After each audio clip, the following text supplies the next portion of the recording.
Now let me talk about Pisces and Aquarius zodiac signs for Mercury retrograde till 20th Feb, going direct on 21st Feb. Communication skills, आपका logic, आपका mindset और आपकी technology, ये कहीं ना कहीं impact होगा इन चीज़ों से. ऑल्सो अबाउट रेट्रोग्रेड यानी कि प्लैनेट स्लो हो रहा है, seems to look like it's going backwards but slow है. सो क्या इम्पैक्ट होगा आपकी एनर्जी पे, इस कॉस्मिक एनर्जी का. Let's see. पहले करेंगे कार्ड्स एक्वेरियस ज़ोडिएक साइन के लिए क्या इम्पैक्ट है.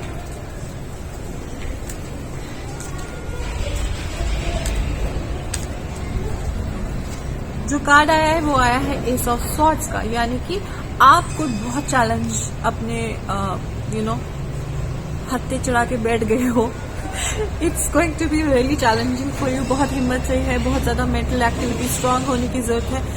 मर्करी रेट्रोग्रेड के टाइम पीरियड में आपको बहुत मेंटल चैलेंजेस होंगे, स्ट्रेस होगा, लेकिन एंजाइटी होगी, लेकिन victory. That is a very good point. आपको ऐसा लगेगा कि ये मैंने अपने ये एक बाहरी काम ले लिया है अपने, जिसमें आपको बहुत मेंटल एक्टिविटी की जरूरत होगी. ये दिखा रहा है फॉर एक्वेरियस. और किस एरिया में ये चैलेंज आ रहा है, लेट्स सी. चांसेस है कि इसमें आपके जो बात करने का स्टाइल है वो बहुत शार्प होगा, बहुत ज्यादा रूड भी हो सकता है, और आपके साथ कोई बहुत ऐसा रूड हो सकता है.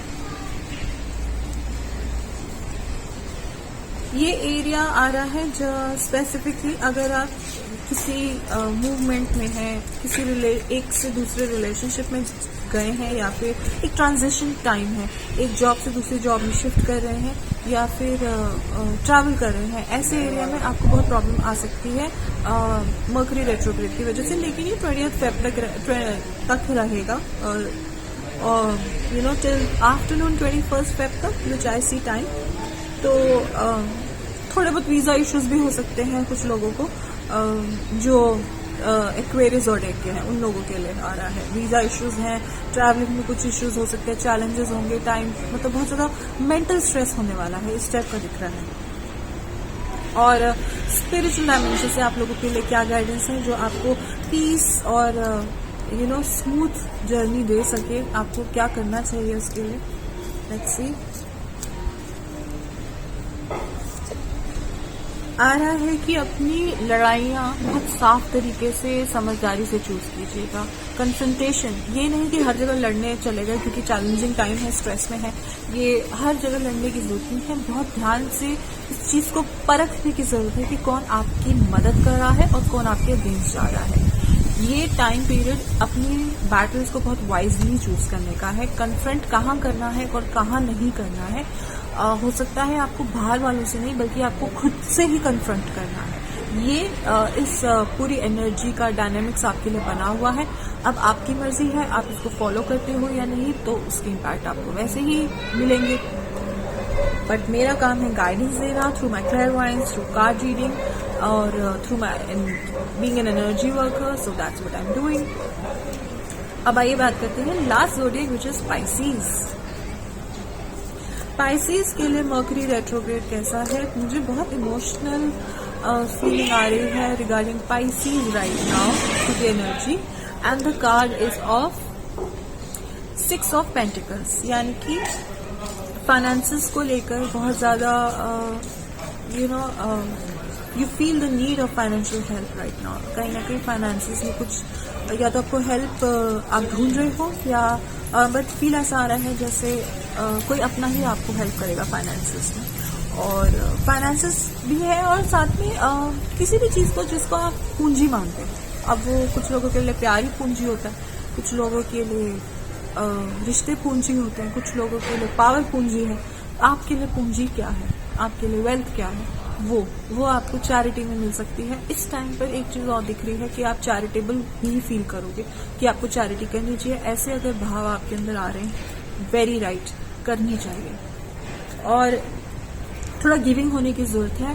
कैलकुलेटिव गिविंग नहीं, जस्ट गिविंग. वो कैसे है, कौन से एरिया में आपको गिविंग होना है, let's see. Area of faith, area of religion, area of painful breakup और पेन. यानी कि आपको इस टाइम पर आर्ग्यूमेंट्स में जाने के बजाय ऊपर वाले पे सरेंडर करने की ज़रूरत है। जो मुझे आ रहा है इस टाइम आपको अपना जो जो एरिया आपका फेथ से रिलेटेड है, विश्वास से रिलेटेड है, उस एरिया में ये इन्फ्लुएंस ज़्यादा है आपका, जहां आपकी गिविंग एटीट्यूड होगा या आपको चैरिटी की ज़रूरत पड़ सकती है, ये एरिया आपका वहाँ है। पेनफुल एरिया में आप हेल्प ढूंढ रहे हो। I also feel that a therapist can help you here. Okay, या आप ऑलरेडी किसी थेरेपिस्ट से कांटेक्ट में आ रहे हो। Another card, for last card, for your spiritual well-being, for your also a message from your spiritual dimension, ताकि आपकी physical life, ये लाइफ अच्छी हो सके। कैसे ये टाइम पीरियड अच्छा हो सकता है Pisces के लिए? कार्ड आ रहा है मेमोरीज का, चेरिश द मेमोरीज, यानी कि ऑफ योर लव्ड वंस। इस टाइम ज़रूरत है आपको अपने एंसेस्टर्स से जुड़ने की। इस टाइम ये कार्ड बता रहा है कि आपको ज़रूरत है उन लोगों के बारे में, उन लोगों को याद करने की जिन्होंने हमेशा आपके लिए अच्छा किया, जिन्होंने हमेशा आपको सही रास्ता दिखाया है, हमेशा आपको प्यार दिया है। और ये मेमोरीज आपकी स्ट्रेंथ है इस टाइम। यही आपको गाइडलाइन देगी, यही आपको इस डिफिकल्ट फेज से बाहर निकालेगी। And remembering your parents who have passed on और your ancestors who have passed on, they will seek blessings from them. They will be really helpful right now during the period of Mercury retrograde, जिसके results आपको Mercury retrograde के बाद आपको फर्क दिखेगा कि आपके लिए इस टाइम पर इस गाइडेंस पे चलने से आपको क्या बेनिफिट होगा।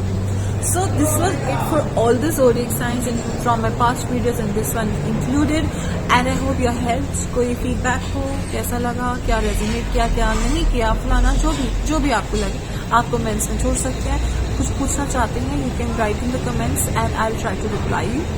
And if you need paid consultancy, अगर आप पर्सनली अपनी कंसल्टेंसी लेना चाहते हैं तो उसके लिए आप अपॉइंटमेंट ले सकते हैं मुझसे। And this was it from Mansi Malika, and I hope to see you very soon with a new reading, new guidance. Stay blessed.